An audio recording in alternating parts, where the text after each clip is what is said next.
તેજસ શાહે ટ્રાવેલ બુકિંગના નામે અગાઉ 40 લાખની ઉચાપત કરી હતી. બનાવટી એર ટિકિટ અને હોટલ બુકિંગનો 31 લાખની છેતરપિંડીનો મામલો. છેતરપિંડી કરતો હોવા છતાંય તેને અનેક એજન્સીઓ બુકિંગ એજન્ટ તરીકે કામ સોંપતા હતા. વિદેશમાં એજન્ટો અને હોટલોમાં છેતરપિંડી આચરી. સીઆઈડી ક્રાઇમ દ્વારા 2 દિવસ પહેલા તેજસ શાહ અને 2 ટ્રાવેલ એજન્સીઓ વિરુદ્ધ 31 લાખની છેતરપિંડીની ફરિયાદ નોંધાઈ હતી.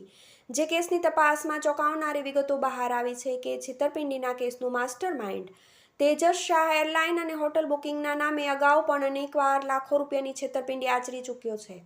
વર્ષ 2018માં તેણે મલેશિયા, સિંગાપોર જેવા દેશોના ટૂર પેકેજના નામે 40 લાખ જેટલી રકમની ઉચાપત કરી હતી, જેમાં તેણે એક ટ્રાવેલ કંપનીને ચૂનો લગાવ્યો હતો.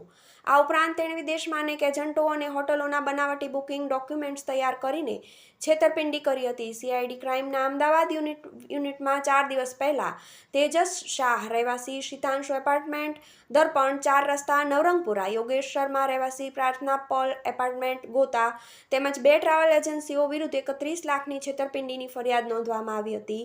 પ્રાથમિક તપાસમાં પોલીસ અધિકારીઓને જાણવા મળ્યું હતું કે તેજસ શાહ તેના કૌભાંડને આચરવા માટે મોટી હોટલો અને એર ટિકિટ બુકિંગ એજન્ટો સાથે સીધી સાંઠગાંઠ ધરાવતો હતો, જેમાં તેમને ત્યાં બુકિંગના નામે ક્લાયન્ટ વાત કરીને 2 ટિકિટ અને હોટલ બુકિંગની બનાવટી કોપી મોકલતો હતો. સીઆઈડી ક્રાઇમને તેજસ શાહ અને સંડોવાયેલા અન્ય કેટલાક નામોની વિગતો પણ મળી છે. તેજસ શાહની મોડસ ઓપરેન્ડી એવી હતી કે તે ગ્રાહકો પાસેથી લાખો રૂપિયા લીધા બાદ બુકિંગ કરી આપતો હતો, ત્યારબાદ અલગ અલગ કારણ આપીને ટિકિટ કેન્સલ કરાવી દેતો હતો. આ દરમિયાન ગ્રાહકને તે બુકિંગની બનાવટી રિસિપ્ટ મોકલતો હતો. આ મોડસ ઓપરેન્ડીથી તેણે અનેક લોકોને ટાર્ગેટ કર્યા હતા, જે અંગે સીઆઈડી ક્રાઇમને અનેક વિગતો મળી રહી છે, જેથી આ કેસમાં આગામી દિવસોમાં મોટી હોટલના મેનેજર અને અન્ય બુકિંગ એજન્ટો સામે પણ કાર્યવાહી કરવામાં આવશે.